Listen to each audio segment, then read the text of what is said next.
You're listening to Intentionally Catholic, a podcast about living our Catholic faith with joy and intention. Welcome back to Intentionally Catholic. I'm Dan Hansen. I'm Father Ron Hutchinson. And Father, for most of us in the pews each week, I want to talk about Holy Week. It's a powerful week. There's just a ton going on, a lot happening. But what I want to look at, and kind of walk through is what it's like on the other side of the altar, from your perspective, So what I want to get to, because I know, there's a lot, there's the spiritual aspect, there's there's a lot of masses. There's a lot of stuff that you're doing. So I want to talk about Holy Week from your point of view. Okay. You lead us through these days. Let's see what it's like for you. And I guess to start, I'm just going to ask a bunch of questions and we'll just see where it goes. Yep. How do you spiritually prepare for this week? Well, one of the things I started doing several years ago is I try to get all my homilies done for Palm Sunday of the Lord's Passion, all the way through Thursday, Friday, Saturday. And I usually use the same homily for Saturday night as I use for Sunday morning. So it's done for Easter. So I try to get those done like a couple weeks ahead. And in fact, I already have them done. They're already printed. I may go through them and change a few things here and there, but I try to have that part done. So in many respects, I've already been in Holy Week spiritually for a couple weeks now because I've been trying to get my homilies all done. And so I had kind of an idea of where I wanted to go or what I wanted to say or how I wanted them to impact people. So I guess that's one of the things that helps me to get myself spiritually into it, So the hard part of Holy Week is that, yes, you want to, as a priest, kind of experience Holy Week. And yet the problem is you're making sure that it works right. It all goes well. It all, it's a lot of details. Mm-hmm. So yeah, I would say, to be honest with you, there's a couple times during the week, usually when I have like my moments where I get to quiet down and just really be present to Holy Week. One of those is Thursday evening during when the Eucharist is at the altar of repose, and we can come and pray till like 11 o'clock in the evening. So I usually go and pray for a couple hours in front of the Blessed Sacrament. The other day is Good Friday morning is like the quietest, most lovely morning where I get to just like pray and be quiet and be present to the experience of the Holy Week and the day. So why is that day? Why?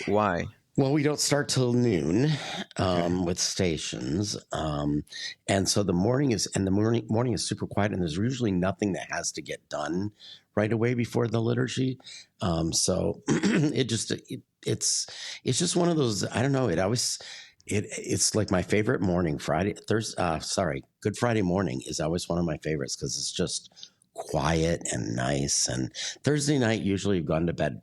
I go to bed like, 11, 12 o'clock, don't get up to like 8 o'clock, kind of sleep in. And it's like you wake up having that Saturday morning feeling like, oh, I feel so rested and good. So yeah, because then it's a slog from then on, Friday, Saturday, Sunday, it just doesn't stop.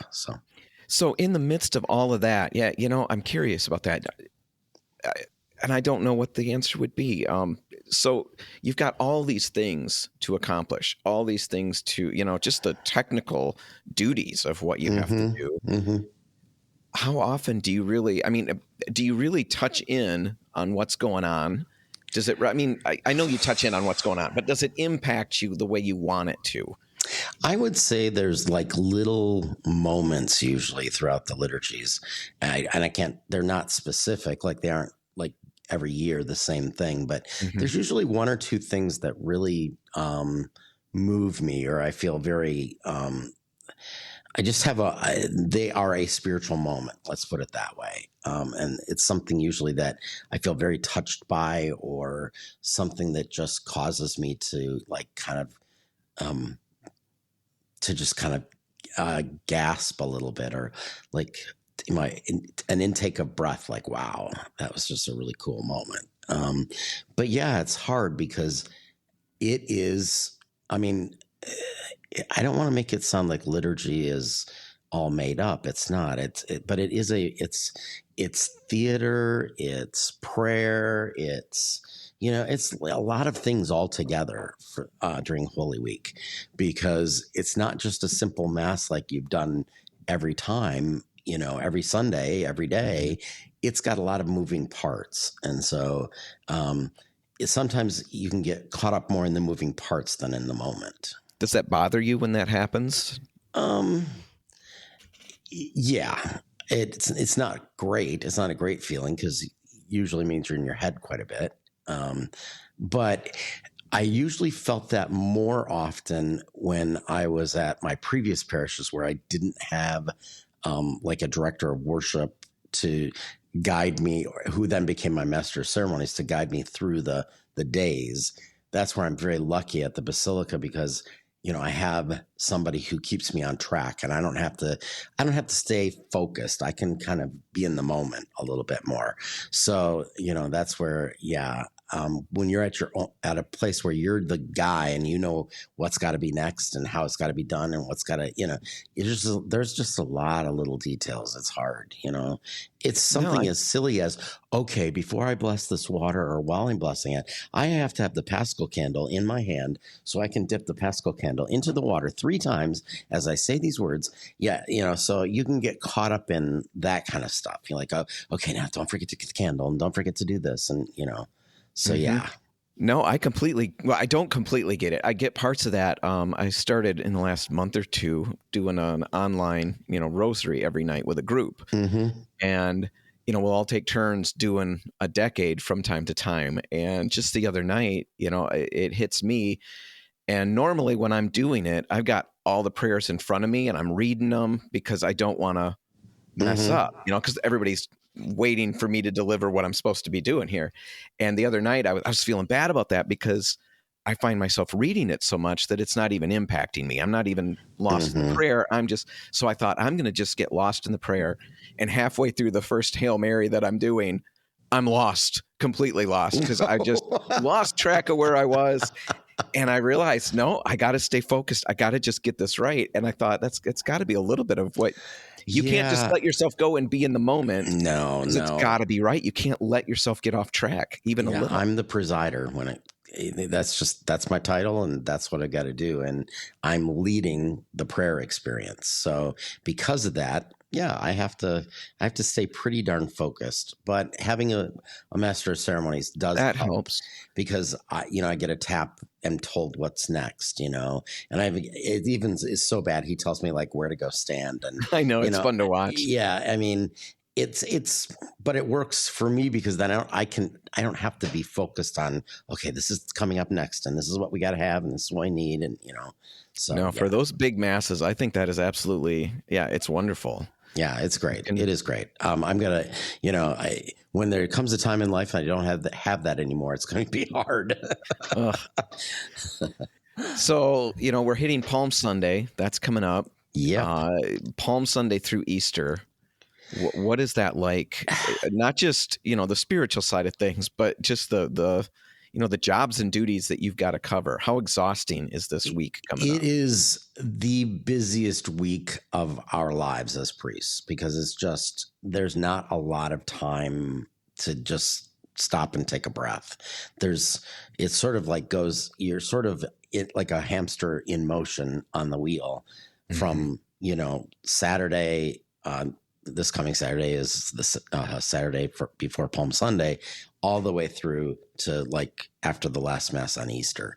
So it's you don't get a lot of moments to breathe, and you have to constantly be thinking about what else do I have to get done, and what do I have to do, and blah blah blah. So it's and in some ways it's sort of like a spiritual roller coaster because you're sort of like. You're experiencing this, you're experiencing that, and you're going up and you're going down and that kind of thing. So you do get your moments, like you said, Good Friday morning. all throughout It's a your quiet life? Or, I morning, mean, yeah. your priesthood It's always anyway. been quiet, yeah.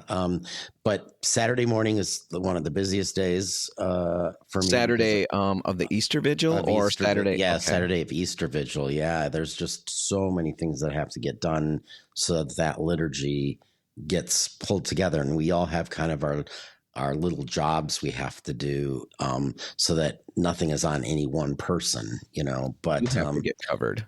yeah, so like there's just simple little projects that I always do like every year. So it's kind of nice because I know what they are and I just have to do them. But yeah, it's I mean the church is being the environment is being done, flowers are being put together, It's just a crazy day. It's crazy. So yeah.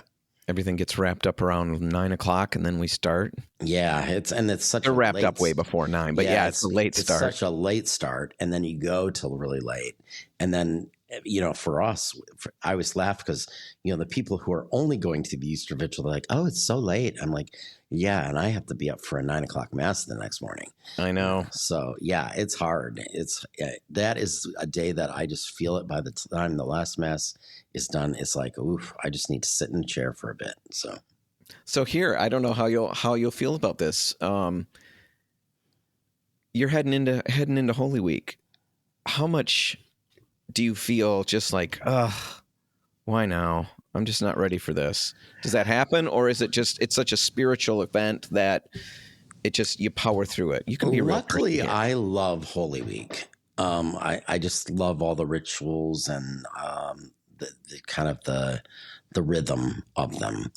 I will say that this week, early in the week, I said, wow, I can't believe it's Holy Week already, starting basically Sunday, or Saturday, because Palm Sunday's here already. And so I did kind of do the, it's going to be a long haul. But then I'm like, you know what? I love it once it gets going. And so I think that's really where I'm at now. I probably had one day of like, oh my gosh, can you believe it's already, I got to get all this stuff done. But then the other day I finished my last homily and edited it 3 times, I think. I looked at it 3 different times and took things out and changed things. And once I printed them all, I was like, I just felt better. Yeah, no, how long does it take you to write a homily? Oh, it depends on the homily, to be quite honest with you. Like the Good Friday one didn't take long because it was just, I don't know, it was just easy to put together for some reason. Easter was a little harder because I was just having a hard time getting it to say what I wanted to say and without becoming overly verbose and all those kinds of things. So, yeah, it's just interesting. They took probably about a couple hours each of them. Yeah. Do you do them all in one sitting, or do you write a little bit, then come back? Sometimes I'll write part of one, and then I get an idea and I go to the next one. So like in my Word, Microsoft Word is always sitting there with like 3 or 4 of them going at the same time. So gotcha. Yeah. No, that's interesting. But I have to be careful sometimes that I don't start sounding like whatever day on the previous day or the next day or something. Yeah. No, that's tough when you're writing them all at the same time. Mm-hmm. So this whole week, I mean, this whole Lenten season, you're hearing confessions, you're walking with people who are grieving. I mean, there's all kinds of things going on. We've got new Catholics you're going to be baptizing, people who are entering the church, who you're going to bring in. You see people showing up at, probably Easter, and it's the first time you've seen some of them in a long time. That always happens. Yeah. What is that like? Just all of the people aspect of things, all of these touches that you've got. How does that feel? I think because you go into ministry because you want to have those moments where you're connecting with people and part of their journeys and part of what's important to them. I would say, like last night I gave a talk for the OCIA group that just kind of went through the spirituality of Holy Week, talking about, kind of what each liturgy is focusing on, so to speak. And that was just, I really enjoyed that. I walked home last night and said, It's the first time in like 3 weeks probably that I'm not saying at 8:30, oh, I'm so tired, I just want to go to bed. I was like kind of recharged up and had a good experience. So, confessions, I will say by the time this Wednesday prior to Holy Thursday, Yep. we will have our last set of confessions then. And I will be ready for confessions to be over for a while, to be honest with you. Like a few days, I need a break. We added extra half hours to every single time we hear confessions, which has meant that you're hearing confessions many times for like an hour and a half. And on top of it, this year, the way Koryezu fell, we had 2 hours for, that night. And it just starts to feel like, okay, I am sinned out, like I don't want to hear anymore. Yeah. So yeah, I've had enough. So, we appreciate the opportunities that you give us though, by giving us extra hours. So it's appreciated. Extra time. Yeah. I know, but man. But I was just thinking, cause I've had this week, cause I've had, confessions because I've had the evening mass. And so last night I was sitting there, I was like, oh, thank God it's Friday tomorrow. Because I don't want to hear confessions for a while. And I'm like, oh, I got Saturday too. So, do you have breaks? I mean, are there breaks in the line or is it just like nonstop? Sometimes there is, but there's almost not enough to get anything accomplished. Like it's funny. Yesterday I had a book with me to read and I couldn't get past the first page on the book. I was starting a new book and I was like, I finally put the book down and said, I give up, because I'd read the same paragraph over and over trying to get to the next paragraph, because I was like, okay, what did that say again? And, so yeah, I was doomed. I was doomed. Oh, so I started praying a rosary and just said, you know what, if I mess up, I'll just keep going. Oh, that's an ideal. That's the way to go. So on a personal level, as you reflect on the Passion, everything that's going on in this upcoming week, are there moments, that you feel especially close to the Lord and his suffering? Or does any of that come through? I always feel very privileged to be one of the readers for the Passion, which happens on Palm Sunday and also on Good Friday. Good Friday, it's always Gospel of John. In the others, it's different based on the cycle, Matthew, Mark, and Luke. And I get the privilege of always being the one who reads Jesus's part. Mm-hmm. So those are some times when there are times I can really enter into like what was going on in Jesus's heart a little bit, maybe depending on what's going on in my own life, different things will different years hit me. But that's always one of those times when I get, and Jesus in many of them doesn't have a ton to say. It's more narrator. And so you really get to listen to it. And that's always one of the things I really enjoy. Another moment, there's probably two other moments in Holy Week that I can think of that are like always very special to me. One is Holy Thursday for the mandatum, the washing of the feet, the mandate, it's called, washing of the feet of 12 individuals. And so you wash the foot, you don't wash both feet. Mm-hmm. But that is always a very, very moving thing because, it's like I still to this day feel very humbled by having to do that. I mean, and when I say humbled, that's not a thing. Most of us don't like to wash other people's feet, I don't like to wash my own feet, Father. Yeah. So it's always a very humbling experience. And I've, watched people tear up while I'm, drying their foot and, so it's a very powerful moment and it touches me in different ways in different years, but it's just always a pretty powerful thing. The final other one that always kind of gets me a little bit is the veneration of the cross, the wood of the cross. And, I know it's not the wood that Jesus actually died on, but it by the fact it is wood, it is connected. And so it's always just a powerful thing to reverence the cross, And that's So, cross of on Good Christ. Friday, right? Yeah, that's on Good Friday. So that's another really touching moment. And there's just certain little funny rituals that are part of like the tradition. I mean, it's traditional that the priest takes both of his shoes off in order to be like, in a sense, barefooted or, without shoes as you genuflect 3 times before you reverence the cross. So it's like, it's again another moment when, it's like I'm humbled by this act of reverence, In my previous life, as a Protestant, ritual was such a bad word, at least in the tradition I was in. And then you start to think, well, weddings are rituals and, all of those things. And so much meaning is conveyed in that we don't ritualize something if it doesn't have deep meaning. Yeah. And the fact that this stuff is in the core of what we do, like you said, just the little thing. I never even noticed you take your shoes off, but that. Yeah. You do it so, it's kind of surreptitiously. You do it, without making a big scene about it. But yet, yeah, I'm walking on my stocking feet.